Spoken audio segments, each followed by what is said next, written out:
Les Bleus sont donc en quart de finale après cette victoire en 8e face à la Belgique, victoire minimaliste, 1-0, 2 tirs cadrés. On s'est replongé dans les stats du match pour se rendre compte que les 2 tirs cadrés, il y a donc Chouameni et il y a une frappe de Griezmann à la 9e minute. C'est une passe, c'est pas une frappe. Ouais, c'est indécent d'appeler ça un tir, quoi. Donc 2 tirs cadrés, ça prolonge de toute façon cette inefficacité tricolore depuis le début de cet Euro, et plus que cette efficacité, ce manque de précision. 67 tirs au total, 17 seulement cadrés sur 4 matchs. 67 tirs. C'est quand même pas grand-chose en 4 matchs. Hein. Non, mais surtout 67 tirs et t'en marques pas un. Tu n'en marques pas un. Exactement. Si le penalty, c'est compté comme un tir, oui, si, mais...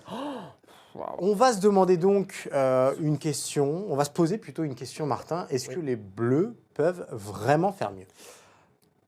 Alors, j'ai réfléchi hier après le match, ça m'arrive de temps en temps, et en fait, je me suis dit, on a eu 4 matchs, et je vais même rajouter France-Canada, 5 matchs, on va dire. On a eu autant de systèmes, on a eu autant de compos d'équipe, parce qu'on n'a jamais renouvelé la même confiance aux 11, voilà. On a eu autant d'animations, on a eu, voilà. Le seul truc qui n'a pas changé, c'est la défense, globalement. Et on arrivait chaque fois au même constat. C'est-à-dire que tu foutes Thuram ou Barcola, que tu foutes Mbappé à gauche dans l'axe, voilà. Que tu mettes Chouameni, pas Chouameni. Que tu mettes Griezmann en second attaquant ou ailier droit. Griezmann, second attaquant, ailier droit, au four, au moulin, dans la cuisine. Le résultat est toujours le même, ce sont les mêmes matchs.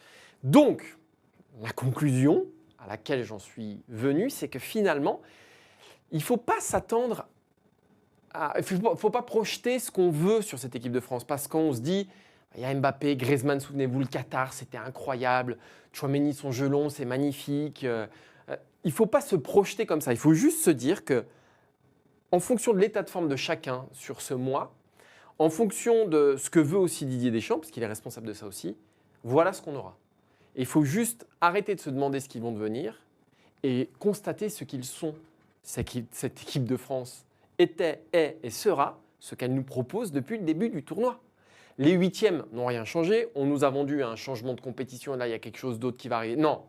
C'est-à-dire, à un moment, il n'y a pas une baguette magique, un miracle absolu. Si Deschamps ne trouve pas, s'il continue à chercher, c'est qu'il n'y a peut-être pas justement la pépite. On ne peut pas trouver la pépite d'or, quoi. Voilà. C'est juste que cette équipe de France sera ça. Elle sera impossible à jouer ou très, très compliquée à jouer. Elle effraiera ses adversaires, ce qui est le cas depuis le début. Mais devant, elle sera très, très, très limité. Et c'est ce que j'écrivais, et je le pense toujours après une courte nuit de sommeil, c'est qu'on n'a peut-être jamais vu une équipe de France sous Didier Deschamps aussi incroyable défensivement, forte défensivement, qui concède aussi peu d'occasions et avec un grand gardien, même si avec Lloris, elle avait déjà un grand gardien. Mais on n'a aussi peut-être jamais vu une équipe de France aussi limitée devant. Et c'est ça, cette équipe de France. Donc peut-elle faire mieux ? On peut toujours faire mieux. Mais là, franchement, j'ai un gros doute. Ouais, moi, il y a une autre conclusion que j'ai tirée de tout ça, c'est effectivement sur l'aspect physique.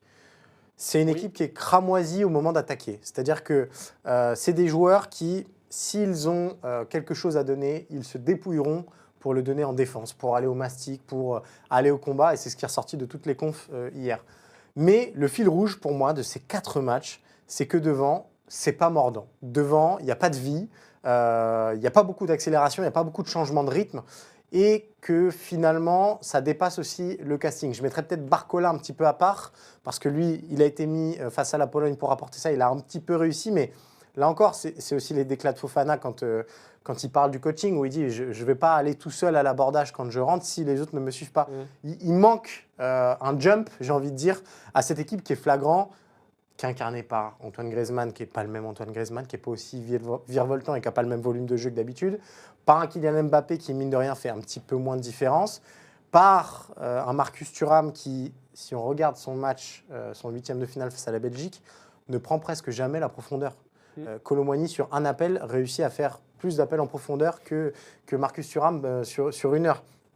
Donc cette thèse-là, moi, je commence vraiment à la développer et à me dire que et c'est la grande réussite de Deschamps, il a réussi à mindsetter tous ces gars-là pour leur dire ta mission première, avant de parler d'exploits individuels où tu élimines 2 joueurs et tu frappes dans la lucarne, avant de parler de passes décisives. Tu me cadres tout ça et si tu dois te fatiguer, tu te fatigues pour défendre l'équipe et défendre l'équilibre plutôt que de penser à la situation offensive qui viendra, etc.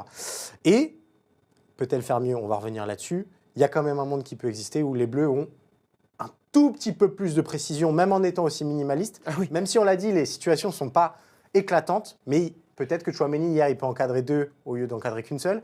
Peut-être que Mbappé, après avoir dribblé 2 Belges, au lieu de frapper au-dessus, il peut la cadrer ou il peut avoir un peu plus de réussite et ça peut partir en lucarne. Il y a un moment aussi, ça peut tourner et il y a des matchs qui peuvent être rendus un petit peu plus faciles. Donc voilà, moi, la thèse que tu développes, je suis d'accord avec toi. J'y ajouterais vraiment ce côté physique où vraiment j'ai l'impression qu'il joue avec le frein à main devant, mais c'est pas forcément volontaire, c'est-à-dire qu'à un moment, l'obsession du contrôle et de l'équilibre de Deschamps a pris le dessus.